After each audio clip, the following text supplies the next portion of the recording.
সুপ্রিয় দর্শক, আসসালামু আলাইকুম। আপনাদের সবাইকে স্বাগত জানাচ্ছি এখনকার আলোচনা। আপনাদের সঙ্গে আছি আমি সিরাজুল ইসলাম। দর্শক, ডোনাল্ড ট্রাম্প বলেছিলেন দ্বিতীয় বিশ্বযুদ্ধের পরে এর চেয়ে আর বড় কোনো হামলা হয়নি, আমি এমন হামলা চালাবো ইরানের উপরে। কিন্তু ওই দম ফুরালে ঠুস। এই যে কূটনৈতিক উদ্যোগের যে সমস্ত প্রক্রিয়া তৎপরতা চলছে, এতে সম্ভবত একেবারে পানি ঢেলে দিয়েছেন ইরানের বিশেষজ্ঞ পরিষদ।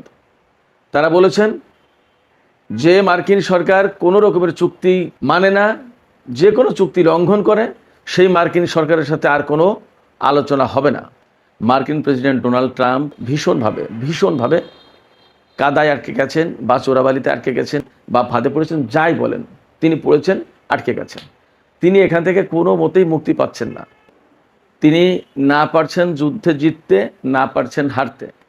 কি এক ভয়ঙ্কর সংকটে তিনি এখন হুমকি দিচ্ছেন, ইরান যদি চুক্তি না করে তাহলে ইরানের নেতাদেরকে শিরোচ্ছেদ করা হবে।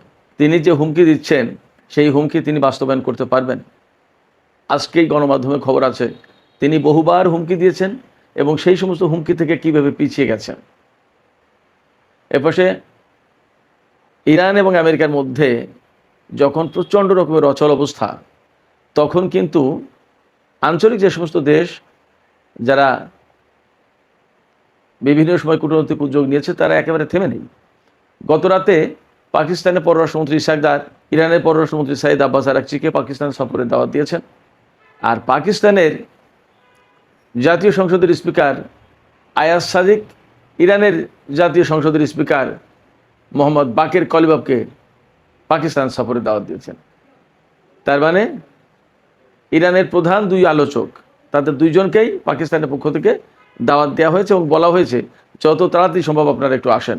এই যে কূটনৈতিক উদ্যোগের যে সমস্ত প্রক্রিয়া তৎপরতা চলছে, এতে সম্ভবত একেবারে পানি ঢেলে দিয়েছেন ইরানের বিশেষজ্ঞ পরিষদ। তারা বলেছেন যে মার্কিন সরকার কোনো রকমের চুক্তি মানে না, যে কোনো চুক্তি লঙ্ঘন করে, সেই মার্কিন সরকারের সাথে আর কোনো আলোচনা হবে না। বিশেষজ্ঞ পরিষদ হচ্ছে ইরানের সর্বোচ্চ পরিষদ, যারা বিভিন্ন বিষয়ে নীতি নির্ধারণ করে থাকেন। এটা খুবই গুরুত্বপূর্ণ একটা পরিষদ এবং তারা এও বলেছেন ইরানের সমস্ত কর্মকর্তাকে সর্বোচ্চ নেতা সাইদ মুস্তফা খামেনির দিক নির্দেশনা মতো কাজ করতে হবে, এর বাইরে যাওয়ার কোনো সুযোগ নেই। তিনি যা বলবেন, যেভাবে দিক নির্দেশনা দেবেন, সেইভাবেই যেন সবাই কাজ করেন। তার মানে সম্ভবত আমেরিকার সাথে ইরান আর আলোচনায় বসছে না, যদি নীতিগত কোনো পরিবর্তন না আসে। এপাশে মার্কিন প্রেসিডেন্ট ডোনাল্ড ট্রাম্প নিজেই স্বীকার করেছেন তেলের সংকটের কারণে আমেরিকার বিভিন্ন তেল কোম্পানি বেশি দামে তেল বিক্রি করছে এবং তারা প্রচুর পরিমাণে লাভ করছে। এজন্য তিনি বিভিন্ন কোম্পানির উপরে ভীষণভাবে ক্ষিপ্ত হয়েছেন। তিনি কোনো কোম্পানির প্রধানকে গালমন্দ করেছেন। এ পাশে সবচেয়ে মজার খবর হচ্ছে, খবরটি ছড়িয়ে পড়েছে সামাজিক মাধ্যমে, মেইন স্ট্রিম গণমাধ্যমে আসেনি। আমি জানি না আসলে কি হচ্ছে, বাট খবরটি এইরকম যে বাহরাইনে মার্কিন যে সামরিক ঘাঁটি আছে, তাতে নাকি বাহরাইনের জনগণ যারা এই যুদ্ধের বিপক্ষে, তারা সেই ঘাঁটিতে হামলা চালিয়েছে। এই খবরের সত্য মিথ্যা এখনও নিরপেক্ষভাবে যাচাই করা যায়নি, কিন্তু সামাজিক মাধ্যমে এই খবর ছড়িয়ে পড়েছে। বাট বাস্তবতা কি? বাস্তবতা কিন্তু এর চেয়ে আরও কয়েক ধাপ এগিয়ে সম্ভবত। এই বাস্তবতাটা কি, আমি আপনাদেরকে এটা নিয়ে বিস্তারিত আলোচনা করার চেষ্টা করব। দর্শক, আশা করি আজকের এই আলোচনা খুব গভীর তাৎপর্যপূর্ণ আলোচনা হবে এবং আপনারা শেষ পর্যন্ত সঙ্গে থাকবেন। নিশ্চয়ই আলোচনা ভালো লাগবে। আর যদি আলোচনা ভালো লাগে তাহলে লাইক, কমেন্ট, শেয়ার করবেন এবং চ্যানেলটি সাবস্ক্রাইব করে সাথেই থাকবেন। দর্শক, চলুন আমরা বিস্তারিত আলোচনা করি। প্রথমে যে কথা বলছিলাম, মার্কিন প্রেসিডেন্ট ডোনাল্ড ট্রাম্প ভীষণভাবে কাদায় আটকে গেছেন, বা চোরাবালিতে আটকে গেছেন, বা গেড়াকলে পড়েছেন, বা ফাঁদে পড়েছেন, যাই বলেন, তিনি পড়েছেন, আটকে গেছেন। তিনি এখান থেকে কোনো মতেই মুক্তি পাচ্ছেন না। কেন মুক্তি পাচ্ছেন না? তিনি তো মার্কিন প্রেসিডেন্ট। তারা দাবি করে, বা বিশ্বের বহু মানুষ এভাবেই মনে করে, যে আমেরিকা তো বিশ্বের 1 নম্বর পরাশক্তি। সেই পরাশক্তির প্রেসিডেন্ট যখন ইরানের মতো একটা নিষেধাজ্ঞা কবলিত দেশের বিরুদ্ধে যুদ্ধ করতে এসেছে এবং দফায় দফায় মার খাচ্ছে, তাদের বহু সেনার কফিন আমেরিকায় পৌঁছেছে, পেন্টাগনের শিকার মতে প্রায় 700 আহত হয়েছে, এবং মার্কিন ঘাঁটিগুলো যখন মধ্যপ্রাচ্যে প্রায় সব তছনছ হয়ে গেছে, সিআইএর ঘাঁটিগুলো, গোপন ঘাঁটি, যেগুলো কেউ জানে না, এটা দূতাবাস নাকি এটা সিআইএর ঘাঁটি, এটা কেউ জানে না, এইরকম জায়গায় একদম চিহ্নিত করে করে ইরান যখন হামলা চালাচ্ছে, তখন মার্কিন প্রেসিডেন্ট ডোনাল্ড ট্রাম্প মহা ফাঁপড়ে পড়ে গেছেন, মহা ফাঁদে পড়ে গেছেন। তার এখান থেকে বেরিয়ে আসার কোনো পথ পাচ্ছেন না তিনি। একবার বলছেন ইরানের উপরে ভয়াবহ হামলা হবে, এই তো গত 3 দিন আগে যে হামলার হুমকিটা উনি দিয়েছিলেন, সেটা কি বলেছিলেন জানেন? ডোনাল্ড ট্রাম্প বলেছিলেন, দ্বিতীয় বিশ্বযুদ্ধের পরে এর চেয়ে আর বড় কোনো হামলা হয়নি, আমি এমন হামলা চালাবো ইরানের উপরে। কিন্তু ওই দম ফুরালে ঠুস, এরকম একটা অবস্থা হয়ে গেছে। তিনি নিজেই হুমকি দিচ্ছেন, নিজেই চুক্তির কল্পনা করছেন, নিজেই বলছেন আলোচনা চলছে, এবং নিজেই আবার ইরানকে গালিগালাজ করছে যে এরা বিশ্বাসঘাতক, এরা দ্বিমুখী, এরা কথা রাখে না, এরা একবার এক কথা বলে আর একবার আর এক কথা বলে, নানান রকমের কথা। অথচ ইরান কিন্তু বলেই যাচ্ছে আমেরিকার সাথে আমাদের কোনো আলোচনা চলছে না। মার্কিন সাংবাদিকরা তাকে জিজ্ঞেস করেছেন ডোনাল্ড ট্রাম্পকে যে আপনি যে আলোচনার কথা বলছেন, কই? ইরান তো বলছেন যে না। তখন ডোনাল্ড ট্রাম্প বলছেন, না, এটা একটা খুব কল্পনার বাইরের জিনিস, এটা তোমরা বুঝবা না, এটা আলোচনা হচ্ছে ভিতরে ভিতরে। এবং তিনি তো একদম নিশ্চিত বলেছিলেন, সোমবারের কথা তিনি বলেছিলেন যে আজকেই আলোচনায় বসছে এবং একটা চুক্তি হবে। এবং তিনি খুব ইগারলি ওয়েট করছেন, প্রচণ্ড আগ্রহ নিয়ে অপেক্ষা করছেন একটা চুক্তির। ইরানের বক্তব্য কি? ইরান অনেকবার তার সাথে চুক্তি করেছে এবং অনেক আলোচনায় বসেছে, প্রত্যেকবার রেজাল্ট হয়েছে কি?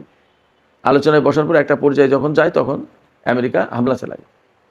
এই হামলা ইরানের জন্য যেমন বিব্রতকর, কষ্টদায়ক, তেমনি অপমানজনক। আমি সবসময় বলি, ইরানিরা অত্যন্ত নিজেদের আত্মসম্মান বোধের ব্যাপারে খুব সচেতন।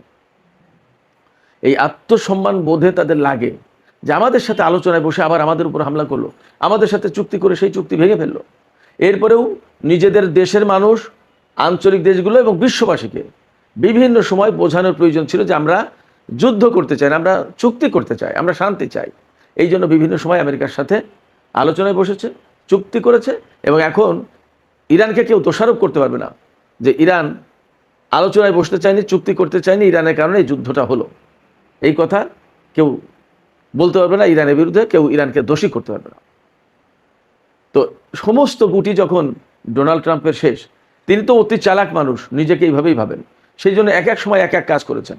কখনো আলোচনা, কখনো আলোচনার নামে ধোঁকা, কখনো আলোচনার নামে ইরানের উপর হামলা, কখনো চুক্তি, কখনো সেই চুক্তির নামে নিজেদেরকে একটু গুছিয়ে নেওয়া, আবার ভেঙে ফেলা, আবার হামলা, এই সমস্ত সব কিছু করেছেন। কিন্তু বাস্তবতা হচ্ছে কি, বাংলায় একটা প্রবাদ আছে যে 16 চুঙার বুদ্ধি এক চুঙায় যখন ঢুকে যায় তখন আর কোনো কাজ করে না। অর্থাৎ আপনি যখন চালাকি করবেন, করতে করতে কত দূর দৌড়াবেন, একটা পর্যায়ে কিন্তু আপনাকে ধরা পড়তেই হবে। চালাকির ভাত নেই, এবং অতি চালাকের গলায় দড়ি, একটা কথা আছে। যে সমস্ত সব কিছু মিলে ইরানকে বারবার অপমান করার চেষ্টা করেছে, ধোঁকা দেওয়ার চেষ্টা করেছে, এবং ইরানকে বিব্রত করে একটা পরিস্থিতিতে ফেলে তার উপর যুদ্ধ চাপিয়ে দিয়ে তাদের বৈধ সরকারকে ক্ষমতাচ্যুত করার চেষ্টা করেছে, বৈধ অধিকারকে ধ্বংস করে দেওয়ার চেষ্টা করেছে। এই সমস্ত কারণে ইরান এখন আর আলোচনায় যাবে বলে মনে হয় না। বাকের কলিবফ বা আব্বাস আরাকচি বা অন্য কেউ আলোচনায় যেতে চাইলেও ইরানের সর্বোচ্চ নেতার পক্ষ থেকে এবং বিশেষজ্ঞ পরিষদের পক্ষ থেকে যে বক্তব্য আসলো, এই বক্তব্যের পর আর আলোচনা হবে না। তাহলে কি? এখানে প্রশ্ন আসে, তাহলে কি করবে? এই জায়গাটাই সিদ্ধান্ত নেওয়ার প্রশ্ন আমেরিকার। ডোনাল্ড ট্রাম্প মুশকিলে পড়েছেন কোথায়? ডোনাল্ড ট্রাম্প মুশকিল পড়েছেন এখানে যে তিনি না পারছেন ইরানের বিরুদ্ধে ভয়াবহ যুদ্ধ চালাতে, আর না পারছেন যে ঠিক আছে, যাক, যা হয়েছে হয়েছে, পর্যন্তই থাক, আমি চলে গেলাম। এটা করা মানেই পরাজয় মেনে নেওয়া। আর প্রচণ্ড রকমের হামলা চালাতে গেলে তার হাতে সেই কলকবজা, সেই মেকানিজম, সেই ব্যবস্থা নেই। যার কারণেই তিনি এখন খুঁজছেন যে অপ্রচলিত পথে কিভাবে ইরানকে প্রচণ্ড রকমের শাস্তি দেওয়া যায়। এর ভিতরে স্থল অবরোধের বিষয়টা খুব গুরুত্ব সহকারে ভাবা হচ্ছে, কিন্তু কোনো লাভ হবে না। ইরানের সাথে এত এত দেশের সম্পর্ক, স্থল সীমান্ত আবার সমুদ্র সীমা, কিভাবে কার সাথে ঠেকাবে বাণিজ্য? সম্ভব না। ইরানের বিরুদ্ধে পরমাণু বোমা হামলা চালাবে, সেটা এই বাস্তবতায় মনে হয় সম্ভব না। এবং তার পাল্টা জবাব কি হবে সেটাও প্রশ্ন। যতদূর শোনা যাচ্ছে ইরানের হাতে ইন্টারকন্টিনেন্টাল ব্যালিস্টিক মিসাইল আছে, যে মিসাইল আমেরিকার ভূমিতে আঘাত হানতে সক্ষম। নিউ ইয়র্ক, ওয়াশিংটন সবগুলোই কভার করবে। কোনো কোনো জায়গায় খবর পাওয়া যাচ্ছে ইরান পরমাণু বোমার পরীক্ষা চালিয়ে রেডি অবস্থায় আছে, জাস্ট ঘোষণা করছে না টেকনিক্যাল কারণে। আবার কোনো কোনো জায়গায় খবর পাওয়া যাচ্ছে তার হাতে থার্মোনিউক্লিয়ার বোমা আছে। ইরানিদের মুখ থেকে আমি ব্যক্তিগতভাবে শুনেছি তাদের হাতে এমন ক্ষেপণাস্ত্র আছে যে ক্ষেপণাস্ত্র মারলে 1-2 মিনিটের ভিতরে পুরো একটা শহরের টোটাল ইলেকট্রনিক ডিভাইস নষ্ট হয়ে যাবে। এবং ইরান তো তার সক্ষমতা দেখিয়েছে। কোথায় দেখিয়েছে? আমার আপনার জোর করার কোনো ব্যাপার নেই। দেখিয়েছে কোথায়? এই মধ্যপ্রাচ্যেই। ইরাকের অনেক জায়গা থেকে মার্কিন সেনাদেরকে সরিয়ে নিতে হয়েছে, মার্কিন সিআইএর ঘাঁটি সরিয়ে নিতে হয়েছে। আপনারা কল্পনা করেন, সেন্টকমের হেডকোয়ার্টার ছিল কাতারে, সেই কাতার থেকে হেডকোয়ার্টার সরিয়ে জর্দানে নিতে হয়েছে। কুয়েত থেকে, বাহরাইন থেকে, সংযুক্ত আরব আমিরাত থেকে, সংযুক্ত আরব আমিরাত থেকে কত দূর আমি জানি না, কাতার থেকে, এই সব জায়গা থেকে সেনা সরিয়ে নিতে হয়েছে। কোথায় নিয়েছিল? প্রথমে নিয়েছিল জর্দানে। জর্দানে এমন প্রচণ্ড মার দিয়েছে ইরান, সেখান থেকে এখন নিয়েছে ইসরায়েলে। কিছু সেনা, বেশ কিছু সেনা এখনও সংযুক্ত আরব আমিরাতে আছে। কিন্তু মধ্যপ্রাচ্যের অনেকগুলো দেশ যখন খালি হয়ে যাচ্ছে, তখন সংযুক্ত আরব আমিরাত হবে প্রধান টার্গেট। কতক্ষণ রাখবে এখানে? অতগুলো দেশ যদি ছাড়তে বাধ্য হয়, সংযুক্ত আরব আমিরাত ছাড়তে বাধ্য হবে না? সংযুক্ত আরব আমিরাত তো খুব কাছেই। ইরানের টার্গেট কিন্তু কমে আসবে তখন। অনেকগুলো টার্গেট ছিল, অনেকগুলো দেশ ছিল, আস্তে আস্তে সেই সমস্ত দেশ থেকে যখন মার্কিন সেনারা সরে যাচ্ছে, চলে যাচ্ছে, তখন তার ইরানের টার্গেট কমে আসছে সংখ্যা। এরপরে জর্দানে তো প্রচুর আঘাত করেছে এবং জর্দান থেকে চলে যেতে বাধ্য হবে, এবং ম্যাক্সিমাম সেনা এবং বিমান এখন ইসরায়েলে। ইরান এই জায়গায় আর একটা কৌশলের আশ্রয় নিয়েছে। সে কিন্তু গত 1-2 সপ্তাহে যে যুদ্ধটা হলো, এই যুদ্ধে কিন্তু একদিনও ইসরায়েলে হামলা চালায়নি। কেন জানেন? সেটা এই কারণে, আমেরিকাকে বুঝতে দিয়েছে যে ইসরায়েল আপাতত তার জন্য নিরাপদ। ইসরায়েলের উপরে ইরান হামলা চালাচ্ছে না। তার মানে মধ্যপ্রাচ্যে একমাত্র ইসরায়েল হচ্ছে আমেরিকার জন্য নিরাপদ। ইরান এই মেসেজ দিতে চেয়েছে ইসরায়েলে হামলা না চালিয়ে। তার মানে হচ্ছে কি? তার মানে মধ্যপ্রাচ্যে যত জায়গায় সেনার সামন্ত আছে সব কুড়িয়ে কাড়িয়ে ইসরায়েলে নিয়ে যাও। ব্যাপারটা যদি এই হয়, তো এরপরেই ইসরায়েলকে টার্গেট করবে। এবং ইরানের হাতে ইসরায়েলকে টার্গেট করার মতো ক্ষেপণাস্ত্র নেই তা তো না। যাবে কোথায়? ইউরোপের দেশগুলোকে একদম পরিষ্কার করে বার্তা দিয়েছে ইরান, যে যদি কোনো দেশ আমেরিকাকে আশ্রয় দেয়, আমেরিকাকে হামলায় সহযোগিতা করে, তাহলে প্রত্যেকটা দেশে হামলা চালানো হবে। এবং এই জায়গা থেকে, যেহেতু ইরানের পাশে রাশিয়া এবং চীনের সমর্থন আছে, এবং ইউরোপের দেশগুলোকে এই মুহূর্তে ইউক্রেনকে নিয়ে কিছুটা ব্যস্ত থাকতে হচ্ছে, সেক্ষেত্রে যদি তারা ইরানের সাথে যুদ্ধে জড়িয়ে পড়ে, তাহলে তৃতীয় বিশ্বযুদ্ধ অনিবার্য হয়ে উঠতে পারে।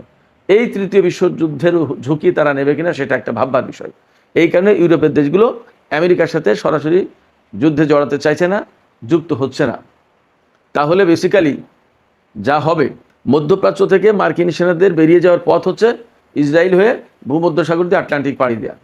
আমি অনেক আগে থেকে বলে আসছি যে মধ্যপ্রাচ্যের এই যে আরব দেশগুলো, এই আরব দেশগুলো থেকে সমস্ত সেনা ক্লোজ করে আস্তে আস্তে আস্তে আস্তে ওই ইসরায়েলের দিকে নিয়ে যাচ্ছে। ওখানে এমন ব্যাপক হামলা চালাবে ইরান এক সময়, ওখান থেকে তখন জাহাজে করে পাড়ি দিতে বাধ্য হবে বা বিমানে করে চলে যেতে বাধ্য হবে। ইসরায়েলের সাথেই তো ভূমধ্যসাগর, তাদের পথ নেই। আমি এটা কোনো আবেগ নির্ভর কথা বলছি না, বাস্তবতা। 2-3 দিন আগে আমি একটা খবর দিয়েছিলাম, আপনাদের নিশ্চয়ই মনে থাকার কথা, যে ইউরোপের যে মার্কিন কমান্ড, অর্থাৎ বিশ্বের বিভিন্ন জায়গায় সেন্ট্রাল কমান্ড, সেন্টকম, তারপরে প্যাসিফিক কমান্ড আছে, বিভিন্ন কমান্ড আছে, কিন্তু তাদের এক একটা কমান্ডের আওতায় এক একটা অঞ্চল।